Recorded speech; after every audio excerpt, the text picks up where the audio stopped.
Marco Guarizo. Ninguém acertou.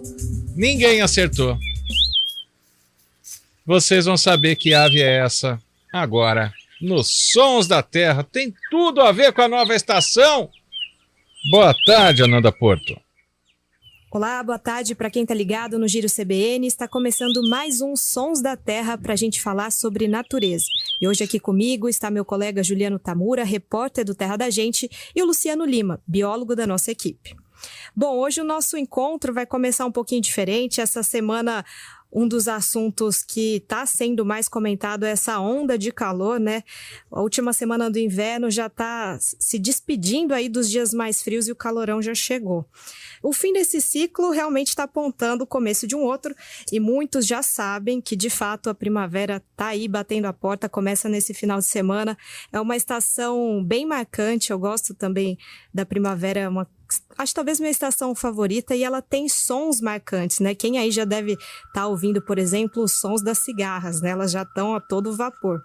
E esse é só um dos sons que marcam a chegada desse período, né? Mas vou aproveitar aqui para perguntar para o Tamura, quando a gente fala, né, de estar chegando essa nova estação, quando a gente fala primavera, o que lhe vem à cabeça? Olha, Nando, acho que a primeira coisa que a gente percebe é a questão da luminosidade, né? De manhã já começa o sol aparecer um pouco mais cedo, tem mais agitação, né? A temperatura já está um pouco mais alta. Inclusive, no latim, né, que originou a língua portuguesa, o termo primavera vem de primo vere, que seria o primeiro verão, né? Então, a estação que antecede o verão. Mas é muito legal, eu acho que o que muda mais, assim, a questão da luminosidade e agito, né, nas coisas, mais do que no inverno, que estava tudo mais paradão, né? Além da temperatura, né, que o pessoal já está anotando por aí. E para você, Lu, assim, quando a gente fala primavera, o que vem à sua cabeça, assim? Não, o Tamura roubou aí a definição, a etimologia que eu ia falar, então não vou falar mais. Não, mas tem algum significado? Você fala primavera. Ainda mais no mundo das aves, é um período para o Sudeste aqui bem marcante, né? Exatamente. Hoje, na verdade, a primavera das aves, a primavera é sim também a minha estação preferida. Acho que para qualquer pessoa que gosta de natureza, mesmo no Brasil, a gente não tendo essas estações tão marcadas quanto no hemisfério norte, principalmente na Europa e nos Estados Unidos, a gente tem sim alguma identidade, especialmente onde eu moro, que é nas montanhas aqui da região sudeste, onde você tem sim um inverno frio e mais seco, e com a chegada da primavera já muda completamente o clima. E é muito interessante a gente pensar, né, das estações do ano, que tudo isso é por conta de meros 23 graus de inclinação no eixo da Terra.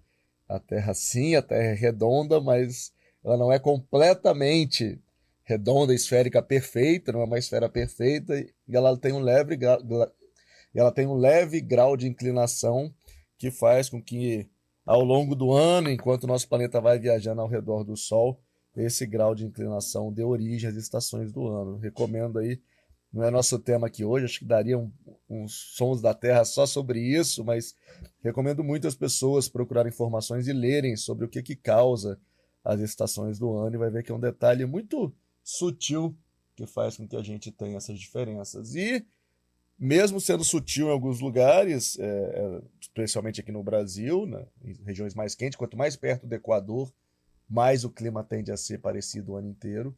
A gente tem sim mudanças que os animais e as plantas respondem plenamente, não é à toa que o pessoal chama de primavera, estações das flores, mas acho que a gente podia dizer também que a primavera é a estação das aves em boa parte no Brasil. E para quem gosta de passarinho como eu, como nós, como todo mundo que está aqui, né?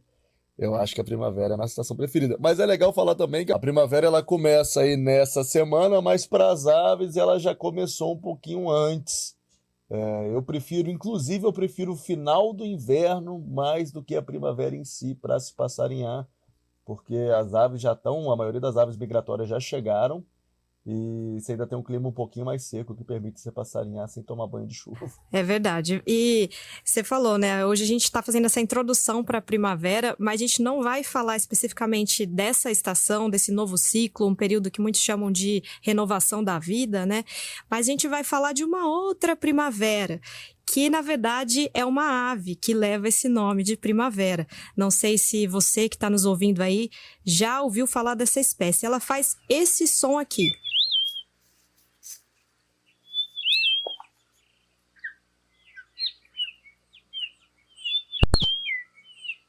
para trazer algumas características da primavera, né, da ave primavera. Ela tem em torno aí de 22 centímetros, é uma ave de plumagem discreta, assim, as cores predominantes dela é cinza, branco, algumas partes do corpo são mais escuras, em tom de preto, que é uma parte da asa, parte da cauda. Em voo tem um detalhe que fica em branco e preto, então destoa bastante, bem rente ao bico, na parte inferior do bico também ela tem as penas mais escuras, parece até formar um bigodinho assim. E uma coisa curiosa é que apesar dela ser meio discreta, né, nessas cores que eu citei, o olho da primavera é vermelho, então fica um contraste bem chamativo, né? Mas esse é só um detalhe, né? Mas o que eu queria que o Luciano falasse aqui, né? Porque é curioso a gente pensar que tem uma ave, a gente falou que é a estação das flores, a primavera, mas você também citou que essa é a estação das aves, e nesse caso, mais ainda, né? Porque uma ave leva o nome de primavera. Existe uma explicação para ter esse nome, Lu? E assim, você podia contar um pouquinho da distribuição dessa espécie? Existem alguns enigmas aí em relação a ela, né? Sim, sim. Então, Ananda, eu já procurei, inclusive, bastante sobre o significado desse nome popular. Uma referência aí, o nome científico, Cinereus, vem de cinzento, que é a cor predominante dela da plumagem. Mas quanto ao nome primavera, é um desses nomes que para mim continua sendo um pouco de mistério, embora eu tenha hipóteses. Então ela é uma ave que a gente passa a ouvir muito mais agora com a chegada da primavera. É uma ave que canta bem na madrugadinha. Quem tem o costume de ouvir cedo, tem um lugar que eu gosto de passarinhar bastante, que eu já passarinhei bastante, que é a Pousada Trijunção, lá no Grande Sertão Veredas. E para mim é fantástico. Sempre que a gente fala de primavera, que eu ouço essa palavra, eu lembro que tem um grande buritizal bem em frente à pousada, e a gente ouve nessa vereda, nesse buritizal, o cantinho da primavera, um dos primeiros cantos quando o sol começa a nascer. E ela dá esse assobiozinho que vocês estão ouvindo aí agora, quase que a manhã inteira, até ficar um pouquinho mais quente. Para mim é muito marcante, assim. Então eu imagino que essa relação do nome dela tem a ver com ela se fazer mais observável, mais presente com a chegada da primavera. Mas isso também pode estar relacionado com o fato dela parecer ser migratória em algumas regiões do Brasil, especialmente no sul do Brasil. Ela é uma ave que é encontrada em grande parte aí do Brasil extra-amazônico, com exceção de áreas mais densas de Caatinga, onde ela não está presente, mas região sul, sudeste, centro-oeste, é uma ave até relativamente comum. Como você falou, é um bicho que às vezes passa desapercebido porque ele é discreto, cinzinha, mas em voo ela mostra uma faixa branca na asa linda, que faz com que chame muita atenção. É um desses bichos que a gente repara mais voando do que pousado. E eu acho que na região, no extremo sul do Brasil, parece que ela realiza alguns movimentos migratórios, mas como você falou, isso também é um mistério. É uma espécie aí que precisa ser melhor estudada. Sei que tem alguns observadores de aves mais dedicados, alguns ornitólogos que escutam os sons da terra.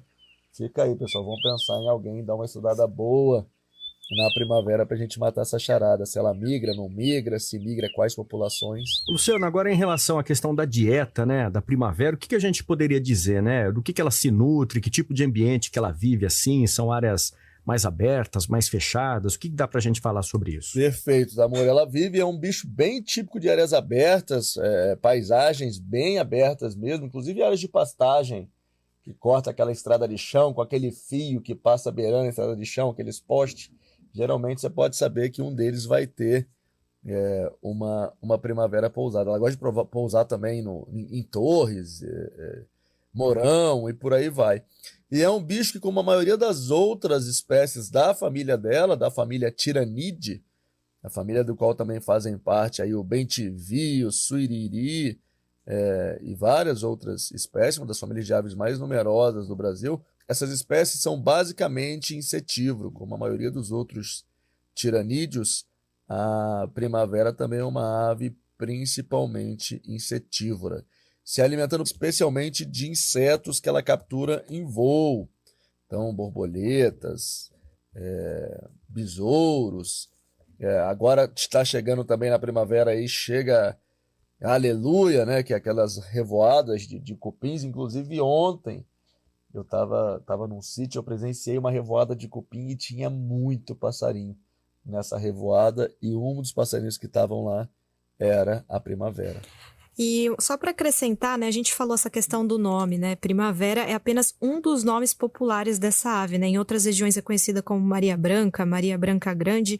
E a questão da plumagem também é legal ressaltar que o macho e a fêmea não têm dimorfismo sexual, que é o que a gente já explicou algumas outras vezes, que eles não se diferem, eles são idênticos, né? Mas então é isso aí. Hoje a gente falou da primavera, não da estação, mas a primavera que a gente pode dizer, né, essa ave, por conta dessa ave, na verdade, que todo dia é primavera no Brasil, já que ela ocorre por aqui, e a gente falando um pouco além realmente dessa estação. Se você quiser ver fotos dessa espécie, é só correr no nosso perfil no Instagram, o @Terra da Gente, e não deixa também de compartilhar seus registros da natureza, os sons que você gravou por aí, com a nossa equipe pelo WhatsApp do programa, é o 19 996 35 9523. E antes de encerrar, vamos falar um pouquinho dessas contribuições, porque a gente tem recebido, assim, alguns recados dos nossos ouvintes, né, Tamura? Olha, Nanda, vale lembrar que você pode interagir, né? Todos podem interagir com a nossa equipe, dando sugestões e fazendo comentários sobre os nossos episódios no Instagram, no nosso canal do YouTube e também pelos agregadores de áudio. E hoje a gente separou um recado que chegou para a gente pelo Spotify. A Lívia Silva falou sobre o episódio da choca barrada. Ela comentou que em Goiás o pessoal chama a choca barrada de galinho do campo e que essa ave vive por lá no quintal dela. Então a gente agradece aí a Lívia por compartilhar essa mensagem com a gente e você também pode participar conosco aqui. É isso mesmo, muito legal. E não deixe, como o Tamura falou, de dar sua opinião sobre o que você achou do episódio ou compartilhar alguma vivência que você teve, que a gente pode conversar também e trazer o seu comentário aqui nos próximos bate-papos. Para finalizar, vamos encerrar com música. O Paulo Augusto não está aqui presente com a gente hoje, ele que tem um repertório musical super refinado, mas a gente vai dedicar então essa música, essa canção, tanto para a primavera, a estação que está chegando, quanto para a ave primavera e também para o Paulo Augusto, que eu tenho certeza que essa música ele gosta bastante, que é Sol de Primavera, do Beto Guedes. Obrigada, Luciano. Obrigada, Tamura, e até o nosso próximo encontro. Valeu! Valeu, pessoal. Até a próxima. A edição e finalização são do Samuel Dias.